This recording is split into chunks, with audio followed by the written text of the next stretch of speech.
what I'm doing is, I'm doing something a little bit different for us, and kind of focusing on solutions and helping us deliver better end user computing solutions. But the first 6 months were tough. I hadn't started a new job in 21 years, so that was a whole new experience. But we're doing really well now. I'm enjoying it. It's a great company, really great people, really working hard, and it's been a lot of fun. Nice. Yeah, and so just to give folks a little bit of background, your official title isn't Grand Poobah; it's Chief Architect of Gaming Solutions, right? So that's your title, but formerly from Dell, and then founder of Alienware prior to that, right? Co-founder, technically. Co-founder, right? Yeah. But yeah, at AMD, we kind of created a new title because I came in and really spent the first 90 or so days kind of assessing as to where I could help the company. We had a few ideas as to where I could help, but AMD's phenomenal component manufacturer, obviously, or designer, I should say, and developer of CPUs and graphics. But when it came to the experience that they had around the solutions that these components were going into, they were a little bit light on folks that had a lot of experience in that area. So they brought me in to help out there. And then we've also put me to help. Oh, they've also asked me to help out on the gaming marketing side as well. So I think you guys may know Sasha and the gaming marketing team that have been responsible for launching the Ryzen desktop processors, Radeon graphics for a few years, and that's what I'm responsible for. So, gaming marketing, plus what we're doing in solutions around taking AMD CPUs, AMD GPUs, and AMD software and technologies, combining them so that we can build better products for end users. Nice. So historically, you had been senior VP at Dell for XPS and Alienware. Lots of focus, on notebooks and mobile solutions, and it almost seemed like your introduction with AMD was sort of a tee up to Ryzen 4000 mobile, that platform launch at CES. Did they bring you in for that? Did they say, let's bring the big gun in for that, or what? No.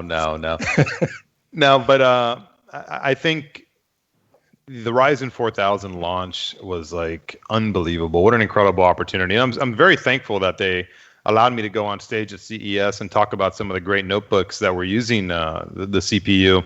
And some of them are available. Finally, they're on the market. The ASUS G14 launched a few weeks ago, and they're having a hard time keeping up with the demand of that product. So it's hard to keep it on shelves because it's just a really, really hot product right now. And then yesterday, the Dell G5 15 SE went on market. And that one's really cool because that's kind of like my baby, because I was on both ends of that. I was on the Dell side when we were awarding the business to AMD. And now I'm on the AMD side trying to help make that product extremely successful.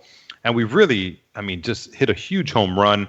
With Ryzen 4000, the performance was insane, and the battery life, I think, has surprised everybody in the market. We're really besting every other solution that's out there. But what's really cool about this week with the launch of the Dell product is it's our first Ryzen plus Radeon plus SmartShift solution ever in the history of AMD. And it's the first of what's going to hopefully become many more solutions that are like that are AMD CPU, GPU, and software. And it's a really compelling product because you're getting performance that's comparable to a $1,400 notebook in something that starts off at $879. So it's just for AMD. AMD's kind of on a tear right now. It's just more momentum that we're building up with this incredible product launch. So we're really excited about it. Yeah, I'm gonna hold the machine up here. This is in fact you're a lucky one. You have one of the few that are in the wild. That's it. I am. Yeah. So this is the G5 15 SE that Frank was talking about with Ryzen and Radeon under the hood. And you're absolutely right. We have a pretty high end config. This config starts at $1,200. All kinds of high performance SSD storage as well as a 5600M. Gobs of RAM, all that good stuff. But it puts up numbers that are just thoroughly impressive at 1080p, ultra, max image quality, north of 60 frames per second, and pretty much everything we threw at it. This has a 144 hertz panel, also adaptive refresh rate capable, although I don't think it's official from Dell yet. It works. It's in there. So yeah, I was impressed. What did you think about, and I know this was your baby, what did you think about the iridescent sort of unicorn dust paint job on this baby? Well, we wanted it to be a little different from the other version of the product, and also wanted something that was, not going to be as kind of gamer in your face as some of the other gaming notebooks that are out there. Something that was going to be a little bit more neutral. That we're seeing a lot of folks want a little bit more subtle design in gaming products. So that was one of the reasons we went for the paint. Plus, we wanted to differentiate it from some of the other competing offers that are out there. But it's a great product. And you guys did a phenomenal job on the review, and I can't thank you enough for covering it as well as you did. You guys did probably the most thorough review we've seen so far. You really separated the regular performance with the G-Shift key performance as well. Pretty big performance improvement when you go in and you shift into the G mode. And I think you're the only ones that really covered that, which has a huge value proposition for the product. But I mean, you guys had a tricked out $1,200 configuration, but the $879 configuration, same graphics on that one. So the performance delta between those two configs is not that big. And when you consider how much performance you're able to get for $879, it's unprecedented. Every other notebook to deliver that kind of performance is a $999 or above notebook. And it's pretty hard to even find the $999 configurations. You have to spend about $1,100 to $1,200 to get that kind of performance. And you're not going to get the SSD like you have in your review machine or the amount of memory that you got. So we're really proud because it's disruptive. Typically you'd have to buy like an R9 processor, or you'd have to buy a 5700M graphics card to get this kind of performance, and the machine would be a lot more expensive as a result. But with SmartShift, that 10 to 14% performance boost that it gives you, it basically gives you that class of performance without having to upgrade to those components. Yeah. We have some questions that we want to dig into on SmartShift as well. But I would agree it was impressive for me to see what this class of machine at this price point could do, and I kept waiting for it to find a GPU. Don't say a driver issue. Don't say it, Dave. No, I wasn't going to say driver issue. I was going to say a GPU crusher issue in a game engine. I was throwing the most exotic stuff I could at it. Obviously, we don't have ray tracing yet. That's not part of the equation for AMD, but currently, but it's we were putting DX12, DX11, all the knobs spun up, and at that 1080p resolution, it was running flat out and buttery smooth. Marco, I know you had a bunch of cues lined up. I pasted them over to you, but we've got a bunch picking up in the chat, and we wanted to explore SmartShift a little bit more as well. You want to dive into a couple of things for Frank, and we'll go easy and pepper him gently at first and then really hit him. I think viewers and readers on the site would love to know sort of how is something like SmartShift conceived inside AMD? What problems were you guys trying to solve and sitting around the boardroom table saying, we should come up with XYZ to solve this? Like, how is SmartShift sort of conceived? So I can only pass on the stories to you that I've heard with regards to this, because the work actually predates me considerably, and this is what makes SmartShift such an advantage and so unique. Is SmartShift is encoded into the actual silicon itself on both the CPU side and the GPU side. So they had to architect this in as they were designing and defining the Ryzen 4000 series CPUs and the Navi 10 Radeon 5600M 3-4 years ago when they started doing that work. But this capability actually goes way further back than that. It goes back a decade, where they were actually having to solve for the problem that SmartShift solves for, which is shifting TDP between graphics and CPU, back when AMD was building the first APUs. So if you remember, AMD was originally a CPU company that bought ATI. And in the acquisition of ATI, which was a graphics company, they fused together the CPU and the graphics into what we refer to now as an APU.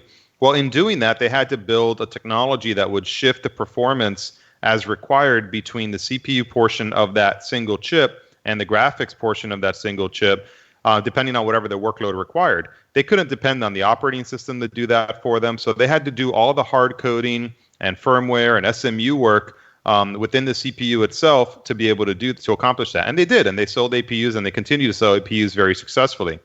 The idea that came up about 4 or 5 years ago is to extend that capability using the Infinity framework, the Infinity Control framework, to be able to take the discrete graphics and basically have them communicate together as if they were one super APU. So the way it works is it all happens through that through our own hardware interface, through the Infinity hardware interface, instead of us having to rely on the operating system or having to use standards or protocols that are kind of put limits and caps on how those two components can communicate most efficiently. So it's actually a decade in the making. I don't think they originally envisioned it to be used this way 10 years ago. I don't know for sure. I wasn't around. But what we've been able to do is take that framework that they built and optimize the heck out of it and build a solution around it that's giving us this 10 to 14% performance improvement. Yeah. So for viewers that are watching, actually, that's one of the differentiators with SmartShift versus potential other solutions is it's at the firmware level. It's in the chips. It's not something using data gathered by an operating system or what have you. It's deeply ingrained in the actual hardware and firmware to pull this stuff off. And there was actually another question I was going to ask that you answered already through your explanation just now, but just something much simpler. If somebody wants to buy, I know right now there's only the Dell machine, but down the line, if somebody wants to buy a machine with SmartShift, how are they going to know it's in there? Is it going to be all just the pure AMD mobile solutions will all have it? Is there going to be some branding? How are you going to know that you're getting SmartShift? Well, we've had a lot of discussion and debate around that, and you are going to have to look for the SmartShift feature being called out. We're not intending to create a sticker program or a logo program or any of that stuff. I think there's already too many stickers on notebooks and desktops. So it'll be a key line item. So you'll look for example, AMD Ryzen 4000 series processor, whatever the model number may be, with SmartShift technology enabled, or with SmartShift, or it may be on the Radeon line item, for example. We'll of course we have already a website on AMD.com that lists all the SmartShift enabled platforms. Today it is only the Dell, but there will be more in the not too distant future. But no, you can have a Radeon graphics card, you can have a Ryzen CPU and not have a SmartShift implementation. So there are products in the market today that are configured that way, and for whatever reason, some of the OEMs either didn't understand SmartShift, didn't want it. Maybe it wasn't communicated to them properly from us. I accept some responsibility for that as well. That's potentially the case, but the only one right now that has it is the Dell, and we do expect that more will come in the future, and we're working on making that possible. The name kept escaping me, but it's the Infinity Control Fabric that allows the CPU and the discrete GPU to communicate with one another through SmartShift. Yeah. You guys have always had a very strong serial switching technology in your portfolio, and so it doesn't surprise me that continuing evolutions of your platform make use of some pretty innovative high-speed mesh fabric. It's good stuff. It's really a product differentiator. Marco, what else we got? We got a bunch of stuff piling up in the chat too, right? We have some stuff piling up in the chat. I'm still sorting through what kind of order we'll squeeze those in. Everybody in the chat we'll get to the questions. We're kind of working through here. Something you may not be able to talk about this kind of stuff yet. Maybe you will. Maybe you're feeling adventurous and you want to give everybody a gift. But over and above. Yes, so gift like us, are you guys trying to get me fired? I haven't even been here a year already, and you're trying to get me fired. We would never do that, buddy. No, listen. If you disclose cool stuff to Hot Hardware viewers, you get promotions, man. Okay. You don't get People love He's that. right. Kind of He's not wrong. Yeah. So just going back to what I'm saying, like if you look at this first SmartShift implementation and the way things were explained, how it works, how it shares power between CPU and GPU, it seems like the messaging around this first implementation is about optimizing performance. But looking at all the software features in Radeon and what AMD kind of has at their disposal, are there future capabilities that might come with SmartShift that say might boost battery life if somebody's not concerned about performance? Is there any kind of hints you can give us as to potential new things that might be offered by SmartShift? Well, here's what I learned coming out of CES. Our competition is paying very, very close attention to what we're doing here because I think they're pretty nervous about the potential. AMD is the only company that has high-performance CPUs, high-performance graphics, and the extensive software and technology portfolio that we have. So we call that the AMD CPU, AMD GPU, AMD software and tech, the AAA advantage. It's a huge advantage, and SmartShift is the first result of that advantage because obviously we can take the CPU, architect it from the get-go to communicate with the GPU and vice versa, and that enables us to do things like SmartShift, which is like this free performance improvement to basically the next level of bins, if you will, on the CPU side and the GPU side that our competitors charge you hundreds of dollars for, but we're just giving it to you with SmartShift basically for free. You're basically buying an R7 and getting R9 performance, and you're buying a 5600M but getting 5700M class performance. Our competition's having a hard time competing with that. So we have to be a little coy in how much we reveal because they're paying very, very close attention. Of course, we announced SmartShift and suddenly, Dynamic Boost 2.0 pops up on the market as a response to try and replicate the value proposition, but it's still very far off because of just the fundamental challenge that they only control one component, and they're very biased in having as much compute operate on that one component as possible, even at the expense of the CPU running efficiently. Whereas at AMD, we don't care if you do your processing on your CPU or your graphics chip. We're the same company, right? So we're impartial, and we use the best chip for the job as required. So to answer your question directly, Marco, what I'll tell you is just think about, and your viewers are very smart, just think about what could be possible from one company building so many core components in a platform, in a gaming solution, a high-performance solution, and what could possibly be possible with that. The other thing to keep in mind is there's really there's a ton, but there's really three core elements, and this is going to reveal a lot, within that ecosystem that we have control over that can really make an impact to the computing experience. You have the CPU, then you have the integrated graphics in that CPU, and then you have the discrete graphics.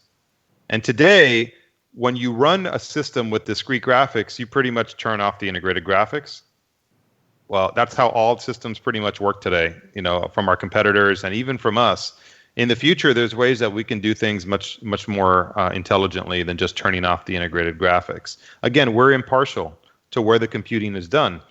Our competition wants all their computing done on their discrete GPU, right? That's how they justify their value proposition. And they'll move compute from the integrated graphics to the discrete GPU as much as possible in order to justify their value prop and to build demand around it.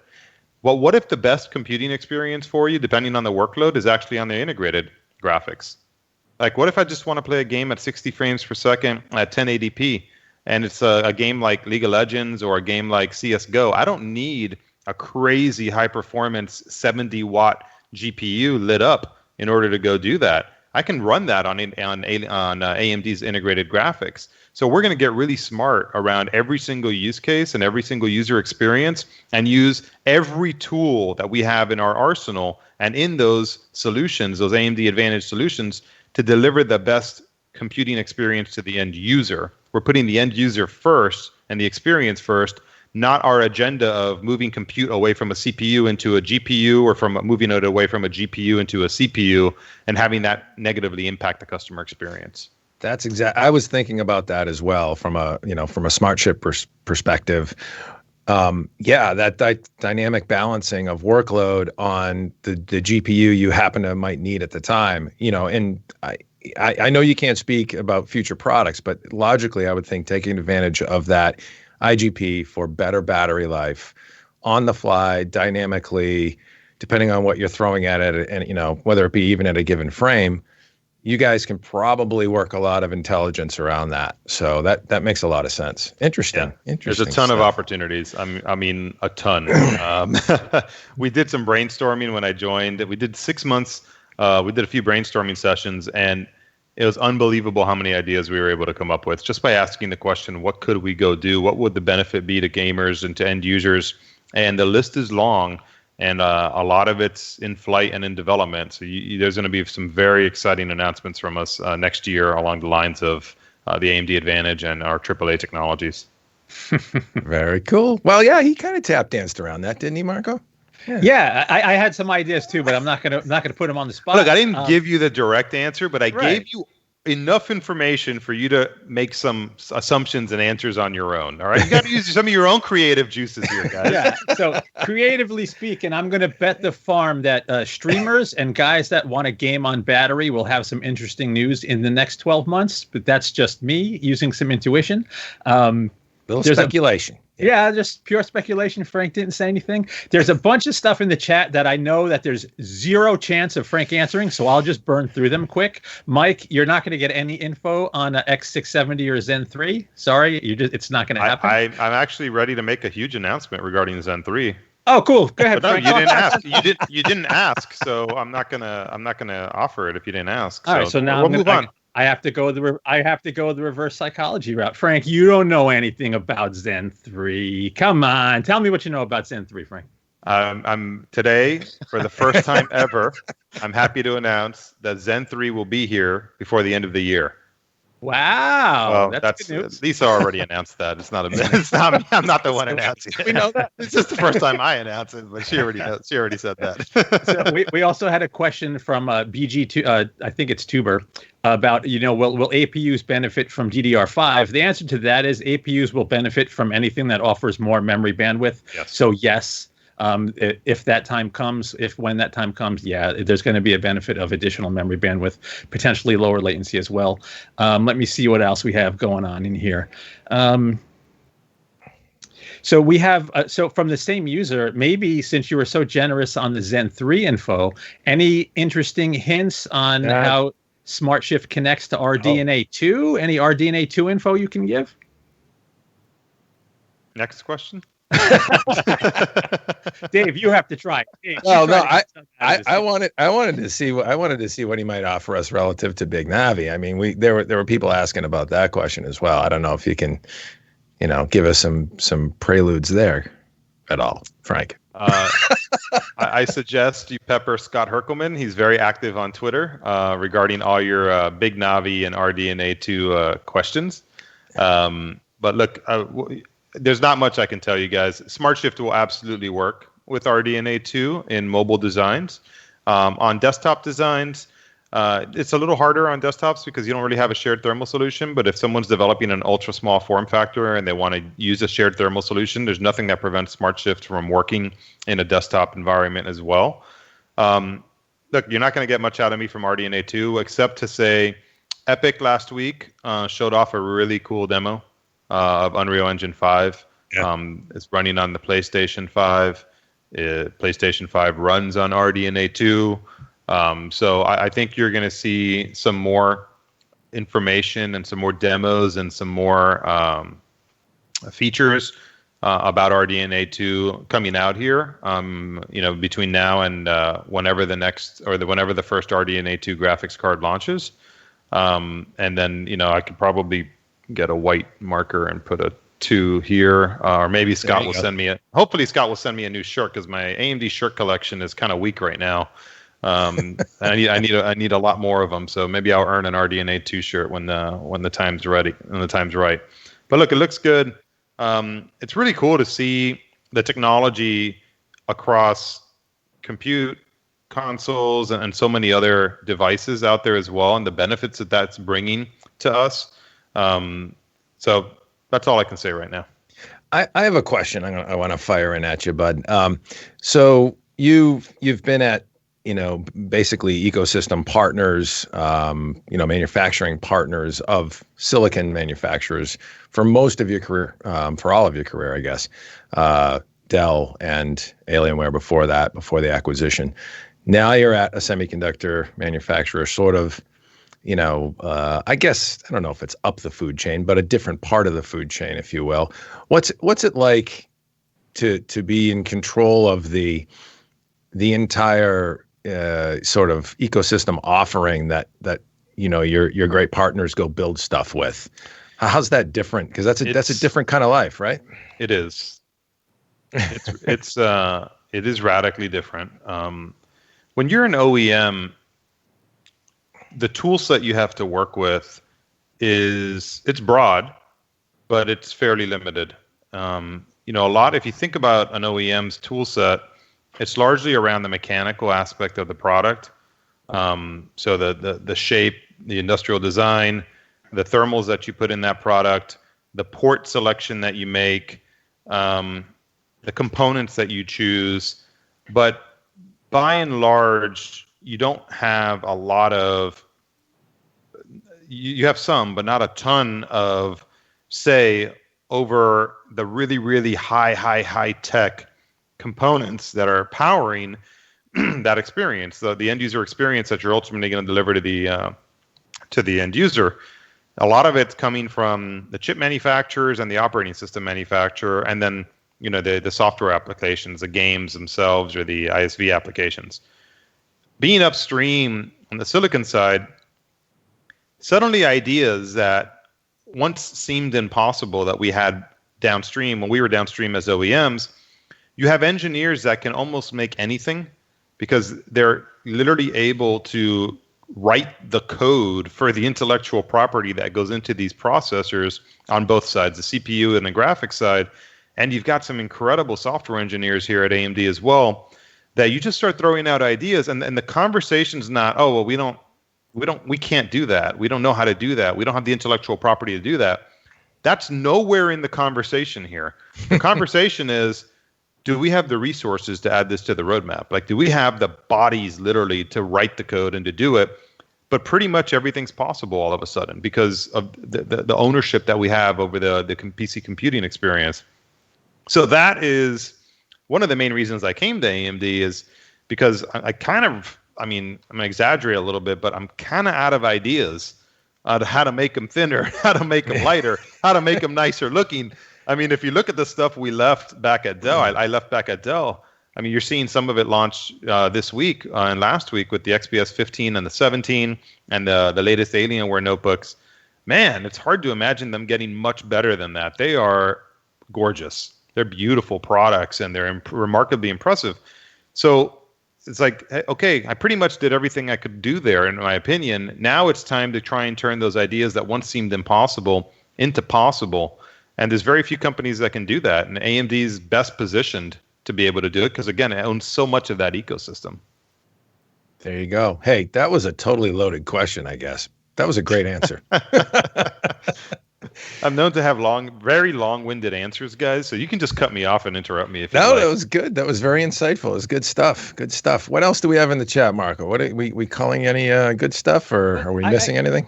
We're not missing too much. We'll dig through in a sec. I just wanted to build on what you guys were just talking about. Having participated in so many different briefings and events where I've been, kind of shown some of the leading edge tech. The engineers at companies like AMD, when you sit and you speak to these people and you hear what they have to say, you realize that they're like next level smart.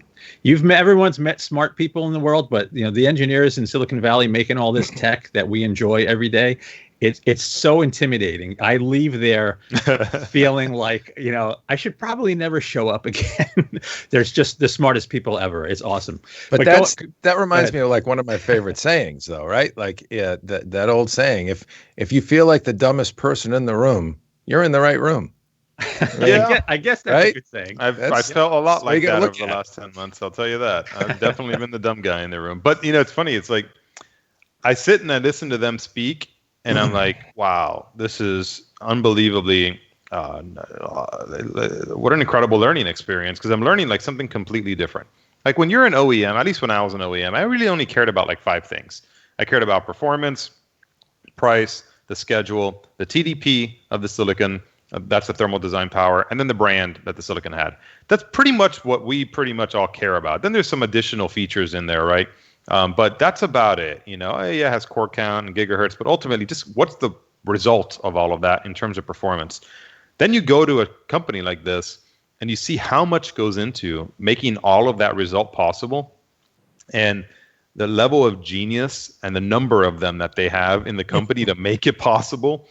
And then at AMD, what's remarkable about it is, and it's hard for people, I think, to really grasp this, but AMD is a company, if you look at its size, that is a fraction of the size of the competitors that it's going up against. A small fraction.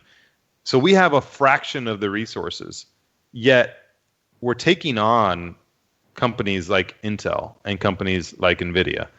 And the work that requires, and the agility and the intelligence and all the elements that it requires to have any shot in hell of competing with them, much less besting them like we've recently done with Ryzen 4000 on the mobile side and Ryzen 3000 on the desktop side.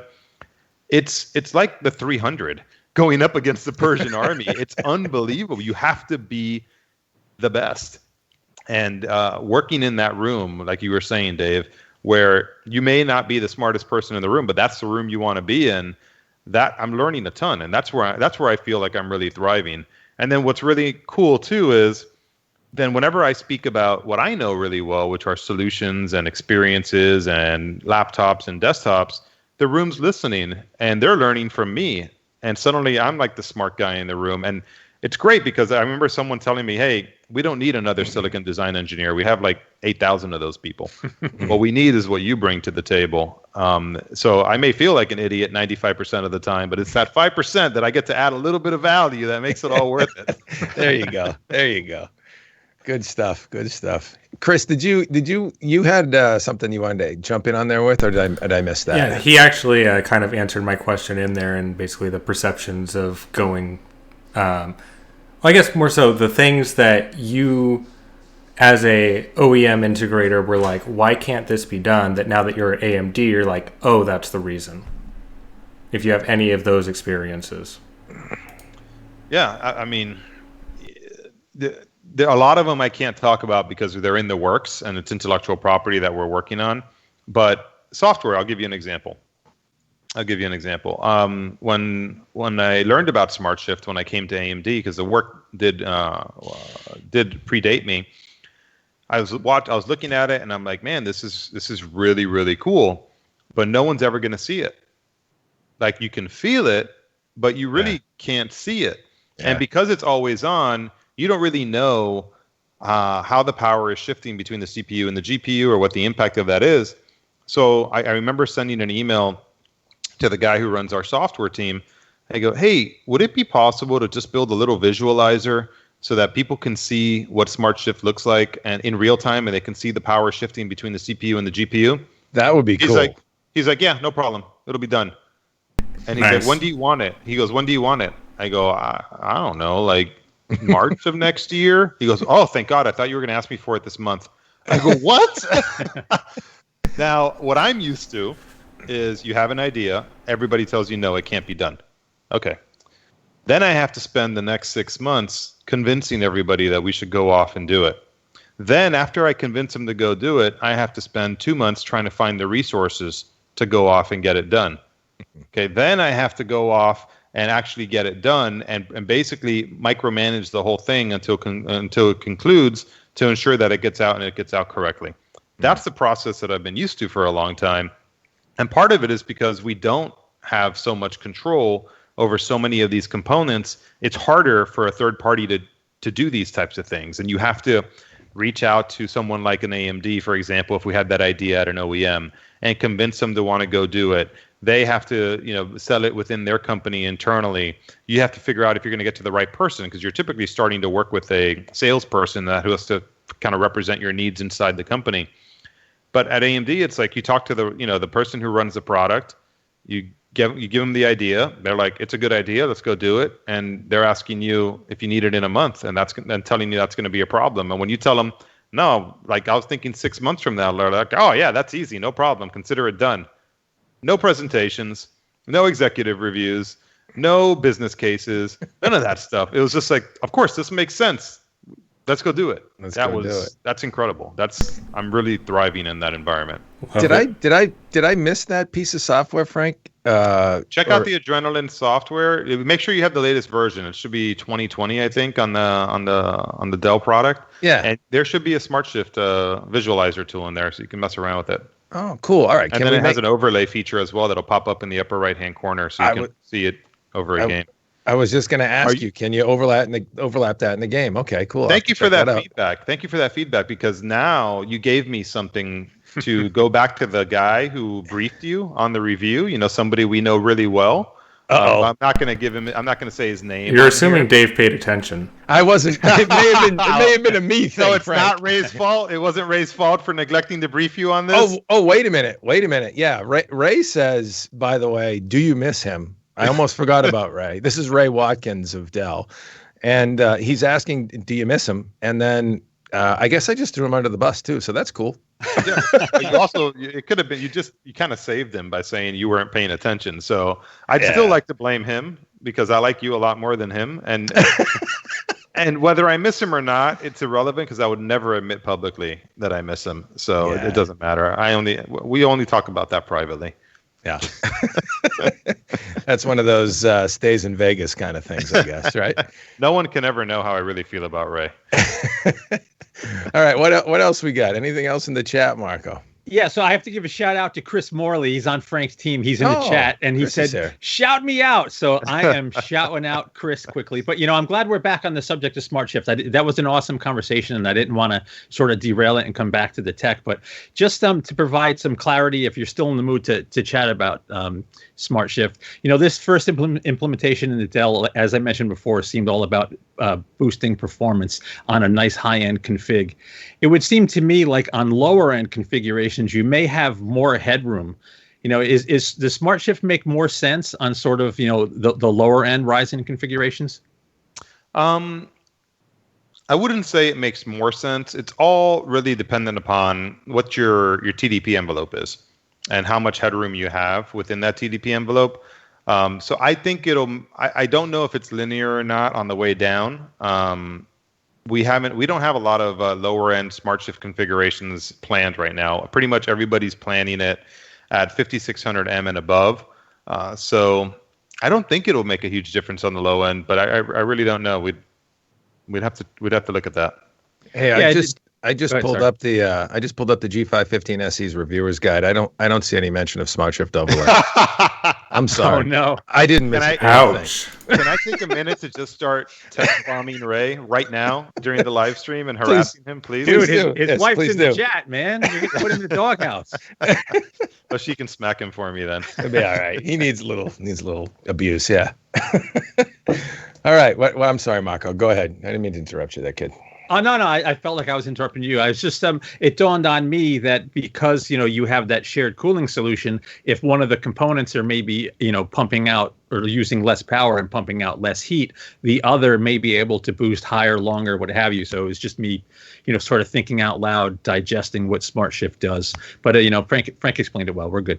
Yeah, I think on the CPU side, you're probably going to get the same benefit because we can only take about 9 watts from the GPU and shift it over to the CPU, which, by the way, what SmartShift allows you to do is you're basically overclocking the CPU and the GPU depending on the workload to their maximum potential.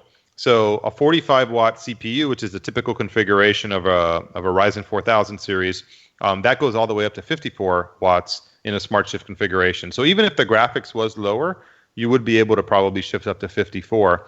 Now, in a 15 watt, like Ultrabook configuration, thin and light, if you will, not thin and light configuration, I don't know. We haven't done SmartShift implementations down there yet, but I would imagine we could probably boost up to 20, 25 watts if we stole a little bit from the GPU under a CPU workload. You're giving me some homework, Marco. I'm going to go work on it, but I don't know the answers for you right now. All right. Gotcha. And this might be a difficult question too. I'm not sure. I actually didn't think about Radeon 5600M mobile, Ryzen 4000 mobile, and the PCI Express interface between the two. That's PCI Express 4, probably, right? Oh, man.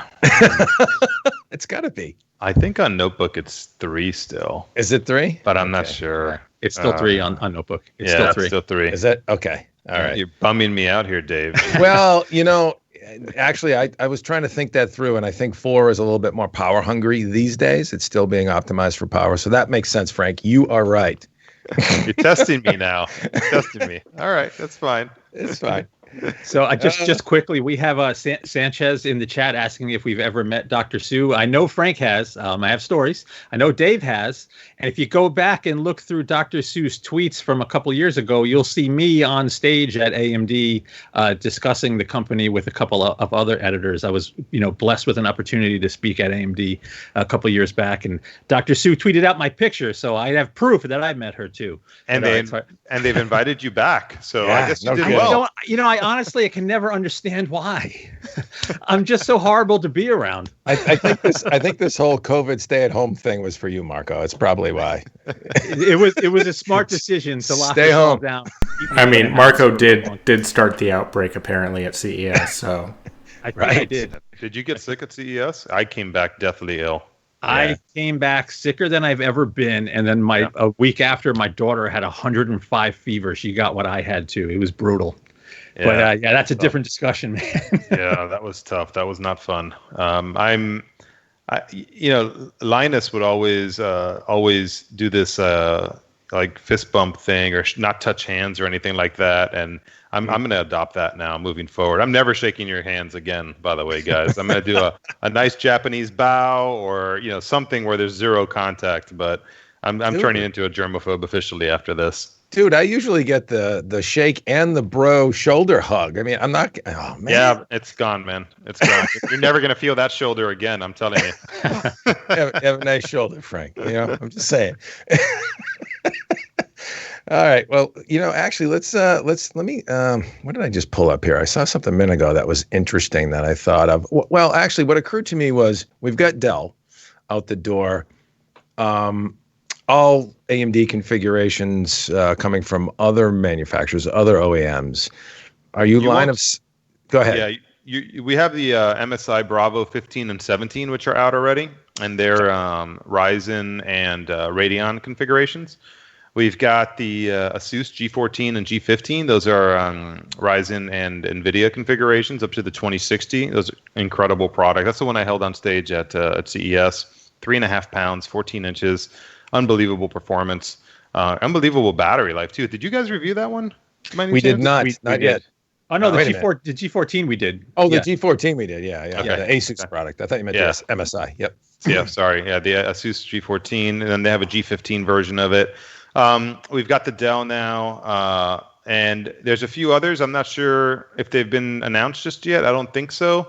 But some of the other key OEMs are going to be announcing some products here really soon with gaming products that'll be Ryzen based. But in terms of Radeon Mobile, you can get the MSI, the Dell, and Alienware actually has some Radeon Mobile graphics card offerings now too on their new notebooks. But I think that's about it for Radeon Mobile this year. The larger set of systems are going to be coming out next year on the Radeon side for mobile. Gotcha. Yeah, I've actually talked to a couple of OEMs that were pretty excited, other than Dell, that were pretty excited about your platform as well. So I know they've got some stuff coming. Can't say who or what, but yeah. Yeah. We're making a lot of progress. Look, the Ryzen story, if you think about it over the last 4 years, when Ryzen 1000 came out, people were like, oh, wow, this is a contender. This is pretty interesting. Then 2000 came out, and it was like, this is a little bit better. And then Zen 2 came out, and now here we are. We're best processors in the world, right? Undisputed kings in desktop and mobile, now with these Ryzen 4000 series mobile CPUs coming out. Graphics is kind of going through the same thing. Navi 10 was E3 of last year. Those were the 5700 XT, or the 5000 series graphics cards. And they came out swinging. We're the fastest 1080p graphics cards in most games out there, the fastest 1440p graphics card in most games out there. But it's not the most performance per watt efficient architecture that's on the market right now. And that's really what you need when it comes to mobile. So SmartShift helps us out a lot there. And that's why it's doing so well in the Dell product. It's actually exceeding expectations in performance and battery life from what we originally projected. But a lot of people were like, all right, can you repeat the success you did in Ryzen on the Radeon side? And we're going to. It's going to be the same playbook.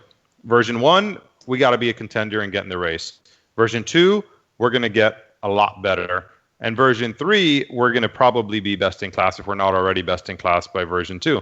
But it takes time. It takes refinement. It takes a lot of hard work and a lot of leadership from the sense of intellectual property, process, and software, everything, every element of the ecosystem. So what you can expect is some really good Radeon solutions this year, some even better ones next year, and then we're just going to be on a tear from there on out, just like we are on the CPU side. But we have a little bit more work to do right now on graphics. I'll tell you though, that's why when you look at the pricing of that Dell product, it's so phenomenal, is because we recognize that we had to be much more aggressive to win market share again back in the Radeon mobile space. And we're going in and we're disrupting with the value proposition that we are, with a very attractive price, and SmartShift giving us that huge performance boost because we have to earn our customers back. Yeah, good stuff. Razer they're asking about Razer in the chat. Any hints from the folks at Razer with your products in the mobile side? Can you say? No, I can't say. Okay. Here's what I'd say. Yeah, Razer. You can tap dance. Razer, just like every other notebook OEM, not just Razer. I'm not going to pick on Razer. Every other notebook OEM is talking to us right now. Everybody recognizes Radeon has enormous potential. Ryzen, it's undisputed. I mean, it's already on top of the world. And SmartShift is a key differentiator, and it's a key opportunity. And then they have access to what more is coming down the pike from us, and they see the roadmap that I'm building with my team. And you cannot ignore us anymore. If you're going to be a contender in building a gaming product, and you want to compete on the market, you have to be talking to AMD right now, or you're going to get left behind. So are we talking? Sure. That's all I can tell you. They're smart. They know they need to be talking to us. We're talking, and we're smart. We need to be talking to them. They're very influential. So sure, we're talking, but there's nothing else to say. Fair enough. Good stuff. What else we got? Anything else there, Marco? I saw something about IoT. I don't know if you can. I saw that question, but AMD actually. So it was Michael Mitchell asking about Raspberry Pi like device. AMD has some embedded devices already out there. I think we actually have something up on the news page from a few weeks back about that AMD embedded board. So I might want to just hit the search on HotHardware.com. A couple of comments about pricing that Frank sort of answered. We had Marquise Brown, begging for lower prices so he can afford stuff. It's, AMD, that's kind of their thing. They're always most of the time very aggressive on pricing. So, I don't know how much cheaper stuff's going to get with the fierce competition that's out there. It's pretty tight right now. Margins are already kind of tight. And I think we hit everybody else in there. I think stuff that there was any possibility of getting an answer, I think we hit them all already. Okay, fair enough. Frank, what excites you most about potential moving forward with the platforms you're working with?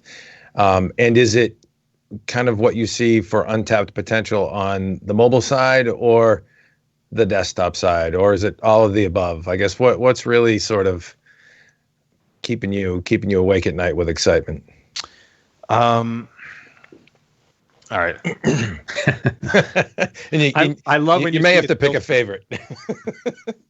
Yeah. The opportunities that we have as part of our A+A+A strategy are genuinely really, really exciting. Really exciting. Like I've had a lot of ideas over the last 22 years, and some of those have been translated into products that the world has seen, obviously on the Alienware side and on the XPS side, and a lot of them the world has never seen. There's probably more ideas that my team and I have come up with over the last 22 years that weren't seen in the market than were seen in the market. And I'm not saying they were all good by any means, but for everything you did see, there was 5 that never saw the light of day for a multitude of different reasons. And what's really exciting for me here is that more and more of those ideas are possible, and they're on their way to seeing the light of day. And I think that we've done some really great things together in the gaming space, whether it be building some of the first gaming notebooks ever to the small form factor work we did with products like the X51. You guys saw some stuff at CES that came out that was pretty disruptive that I helped play a hand in for my former employer. Some of the work we did with XPS was very, very disruptive. It is very disruptive today, and it's taken on some of the incumbents in ways that people said was impossible. The ability to have an outlet to be able to bring more ideas, disruptive ideas like that to the industry, and to have an organization from the top down, all the way from Lisa, all the way down, supporting us going off and doing this, it is incredibly exciting. It's just absolutely amazing to have that kind of support and to have this capability to be able to do things down to the most fundamental level of writing intellectual property for a microprocessor to a software interface that's a customer front end, like what we can do with our software resources on Adrenaline. The whole end-to-end ecosystem can be touched in ways that I've never had the ability to touch it before. And my team and I, the biggest thing that keeps us up at night, honestly, this is going to sound a little bit cheesy, is how we have to pace ourselves.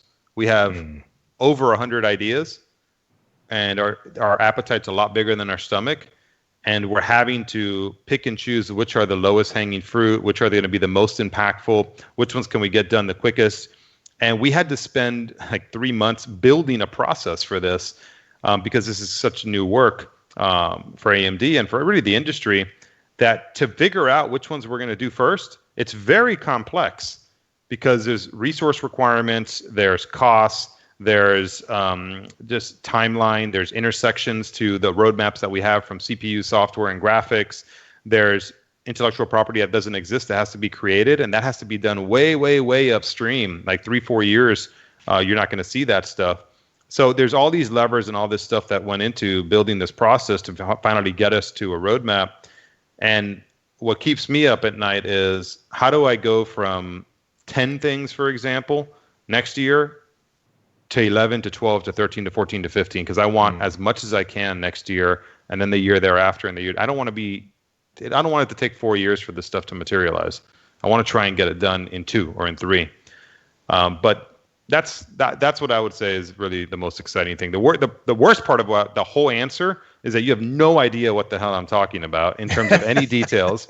So you really have no context for it, but I think you can understand the dilemma at a high level, at a macro level, even though you don't know the exact details of the ideas and the technologies that I'm referring to.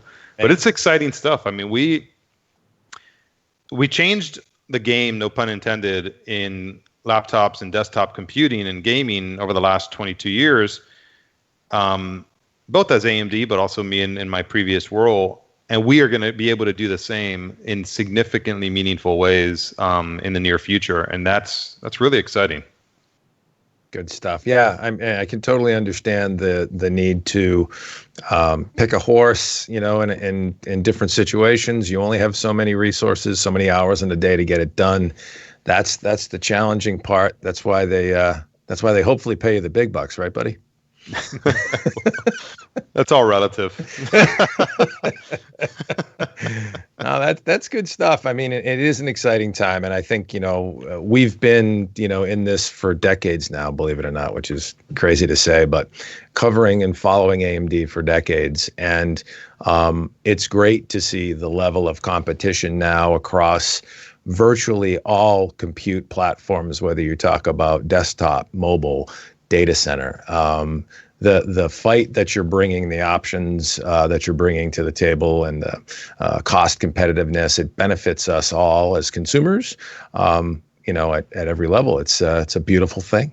It's I 100% agree with you, and it is a beautiful thing. And we've been doing this a long time, and we've seen the times where the market hasn't had any competition, and then we've seen the times where it does have competition. And the innovation and the buying cycles of people, because that innovation is so disruptive and the costs have to get more aggressive and everything, the industry it moves forward leaps and bounds when there's healthy competition. And when there isn't, it stagnates and it gets very stale. There have been times in our industry where I have been bored because we've been doing the same crap over and over and over again, and there's been very little innovation in actually driving an improved compute experience. And AMD getting back into this, you see it. You see the concern, you see the price aggression, you see the acceleration of roadmaps. You see people saying, oh, I guess we can't just sit on an architecture for 3 or 4 years. We're going to actually have to change this now every year or two. Well, yeah, guys, yeah. And you know what it is it's expensive to do new stuff. Yeah. Like to build a new CPU architecture, I've learned how expensive it is. I couldn't believe it. I swear to God, I couldn't believe it. And in a lot of ways, I draw it to it's like a crapshoot in Vegas. It's like you don't know exactly what's going to come out the other end relative to how your competitors is going to come out the other end. So you put all this money on the table and you make your bets, and you make those bets 3-4 years in advance, and then you kind of hope and pray that you guys got it right. And the stakes are incredibly, incredibly high. And if you want to mitigate that, think about it. If you don't have any competition, you say, hey, let's not bother to do that. Let's just refine it a little bit here, revise it a little bit here. Don't go spend hundreds of millions of dollars to go build a new architecture. Why are you going to bother? Just change the model number on it and call it a new thing and add a little bit of this onto it, and bam, you have a whole new product. And that's what the market, unfortunately, when there's no competition, that's what happens in the market. It gets complacent. And that's changed drastically in the last 3 years. And that race that we're in right now, that we brought to CPUs, that this company brought to CPUs, that I can't take any credit for, and that's being brought now to graphics, it's going to make for a really, really exciting future for all of us who are so passionate about this, who are gamers, who are performance enthusiasts, who are technology enthusiasts. We're the last 12 months has been awesome, right? I mean, just seeing the race and seeing the incumbents challenged and seeing everyone trying to one up each other and everything. It's been awesome, and I'm excited about what the next few years are going to bring. Cool stuff. Really cool stuff. Any other questions before we let Frank off the hook? Did we miss any? He sort of indirectly answered something that's in the chat from Michael Mitchell, asking about, when AMD brings next-gen graphics, will ray tracing become more affordable in the mainstream? Now, Frank's not going to be able to tell us about pricing, and the first big navis are obviously going to be pricier than what's out there now in the mainstream. But if you look at what AMD did with Ryzen, and to Frank's point, the Ryzen 3 article we just posted a couple of weeks back, that's $100-ish processor line, $99 to $129, offering the performance of what used to be top-end mainstream desktop only 3 years ago. So, you're looking at Core i7 7700 class performance out of a $129 Ryzen 3 processor. Now, what Frank is saying here about wanting to bring that same energy to graphics and doing the same thing, I've had multiple people at AMD say similar stuff. So it is, messaging that is pervasive through the company. So if you extrapolate that out, what we're going to see in a couple of years from graphics is probably going to be really exciting. And, we know their competition is firing on all cylinders too. So, as exciting as the CPU side has been the last couple of years, I'm expecting fireworks on the graphic side the next couple of years. Well, so, it's going to be crazy. To that point, Marco, we've been in this a long time. Think about what did a CPU cost 20 years ago? A high-end CPU was $1,000. Yep. You can remember that, right? And over time, the cost has come down. The price has come down of those CPUs. But on graphics, they've gone up exponentially. Yep. They've gone up absurdly if you think about it. I remember a 3DFX card, a 3DFX add-in card, I think was $100. And then towards the end of 3DFX's days, I think it was $200 for a Voodoo card or a Voodoo 2 card. Today, that class of a card costs $1,000, if not more than that. $1,100, $1,200. So the market in graphics has gone up fivefold, if you will, from a price point perspective. Now, of course, the performance has gone up drastically as well, but so has performance on CPU. But CPU's actually come down. Now you get a top bin CPU for $500, right? But before it used to be $1,000. So that's largely because there hasn't been a lot of competition for the last 10, 12 years on the graphics side.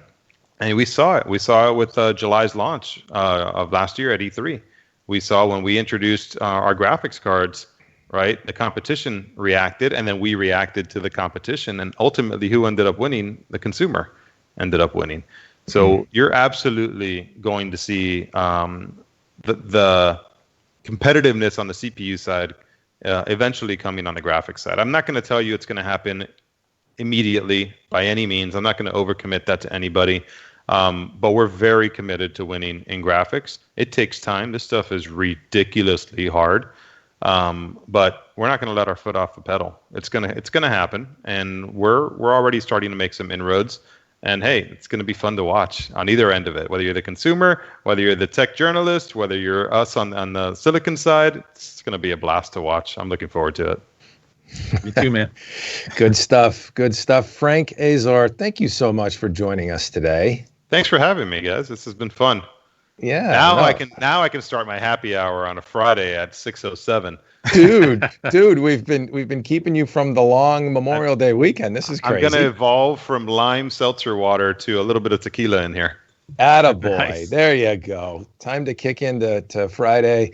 Hey, Frank, thanks again so much for joining us. It was great to see you. You're looking well. You're sounding excited and fired up. I love it, man. And that's at 6 o'clock on a Friday after a hell of a week. So you got me at my worst, buddy. Imagine on a Monday morning.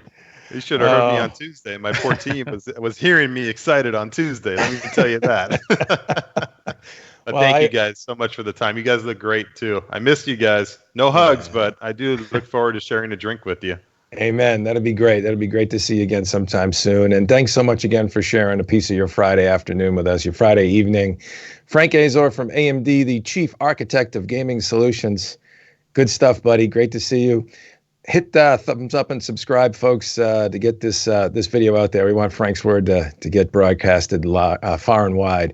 And with that, we will bid you adieu. Thanks for stopping by. Thank you, guys.